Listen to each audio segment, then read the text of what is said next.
நீங்கள் என்னன்னு பார்த்துக்கிட்டீங்கன்னா மேட்ச்சு நம்ம கைவிட்டு போயிருச்சுங்கண்ணா. எப்படின்னு பார்த்தீங்கன்னா நம்ம பவுலர்ஸ் கொஞ்சம் கண்டிப்பாக ட்ரெயின் பண்ண வேண்டியதாக இருக்குது. எப்படி பார்த்தீங்கன்னா இந்த சீசனே எப்பயும் போல் 2 சீசனாக அப்படி தான் விட்டுக்கிட்டு இருக்கோம். இந்த சீசனையும் நம்ம சாமிக்கே விட்டாங்கண்ணா. அதனால கொஞ்சம் பவுலர்ஸ் கொஞ்சம் இம்ப்ரூவ் பண்ணோம்னா கொஞ்சம் ஸ்டாண்டர்டைஸ்டாக இருக்கும். அது இல்லாமல் பெரிய பிளேயர்ஸ் யாரும் நம்ம இப்போதைக்கு பேட்டிங் ஆடுறோம் பவுலிங் ஆடுறோம் யாரும் இல்லை. அதனால் இப்போ என்னங்கன்னாங்கன்னா கொஞ்சம் ஃபீல்டர்ஸ் இம்ப்ரூவ் பண்ணணும். நீங்கள் ஆர்சிபி நீங்கள் பார்த்துருப்பீங்க. நான் ஆர்சிபி ஃபேன்லாம் கிடையாது. ஆர்சிபி ஃபேன் இங்கே வா அவரை பார்த்துக்கிட்டீங்க அப்படின்னா ஒரு பால் போகுது மேட்ச்சில் ஒரு பால் போகுது. ஒரு பாலுக்கு அவர் கத்துறாரு எங்கே சிஎஸ்கே வரலன்னு. அந்த சிஎஸ்கே ஃபேன்ஸுக்கிட்ட அந்த ஆர்வமும் எதுவுமே கிடையாது.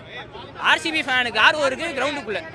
இப்போ நான் எப்படி என்ன சொல்கிறதுன்னு தெரியல. இந்த மேட்ச்சை தயவுசெய்து சாமிக்கு விட்டுறாம தயவுசெய்து இனிமேலாச்சும் நல்லா விளாண்டு இனிமேலாச்சும் எங்கள் சிஎஸ்கே ஃபேன்ஸ் மகிழ்ச்சியாக வச்சுக்கிறது கேட்டுக்கிறேன். சிஎஸ்கே மேனேஜ்மெண்ட் உங்கள்கிட்ட கண்டிப்பாக கேட்டுக்கிறேன். நன்றி. பிரசாந்த் வீருக்கு பவுலிங் தந்திருக்கலாம். எதுக்கு அவனுக்கு தரலன்னு தெரில. ஒரே ஓவர் தான் அவனுக்கு தந்தீங்க. அவனுக்கு நீங்கள் பவுலிங் ரொட்டேஷன் பண்ணியிருந்தீங்கன்னா நீங்கள் ஜெயிச்சிருக்கலாமே. எதுக்கு நீங்கள் பவுலிங் ரொட்டேஷன் தரல? அடுத்த மேட்ச் கொஞ்சம் பவுலிங் ரொட்டேஷன் எல்லாத்தையும் மாற்றிட்டு நீங்கள் வந்தீங்கன்னா கன்ஃபார்மாக ஜெயிக்கலாம். சிஎஸ்கே ஆல்வேஸ் விசில் போடு, அவ்வளோதான் ப்ரோ. ஃபீல்டிங் சேஞ்ச் இருந்துகிட்டே இருந்துச்சு எவ்ரி சிங்கிள் பாலுக்கு அங்கே பஞ்சாப் டீமில். ஆனால் நம்மளதுல ஒரே கான்செப்ட் தான். அவன் ஒரு 4 போச்சுன்னா ஃபீல்ட் சேஞ்ச் பண்ணி அடுத்த வாட்டி அது 4 போகாமல் அவாய்ட் பண்ணாங்க. ஆனால் நம்மளதுல அந்த இதுவே இல்லை, ரொம்ப ஈஸியாக போச்சு.